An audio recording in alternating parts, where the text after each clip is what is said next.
Perioral dermatitis can be a challenging condition to treat, but there are often triggers that are driving it, and if we can identify and eliminate those triggers, it can often make a big difference.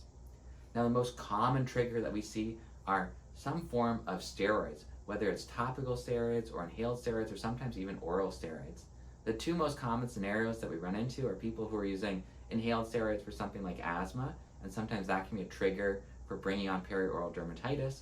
And the other one is someone who has sort of a facial rash, maybe they had some perioral dermatitis, and then they're trying to treat it with something like over-the-counter hydrocortisone or other steroids. It makes sense, right? There's inflammation, let's put an anti-inflammation medicine on it, a topical steroid, and often this does lead to some temporary improvement.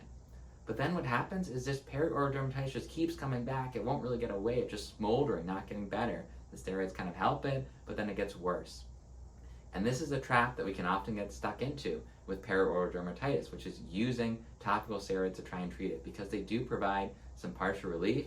They can make us think, hey, maybe this is helping, let's keep doing it. But in the long run, this is making it a lot worse.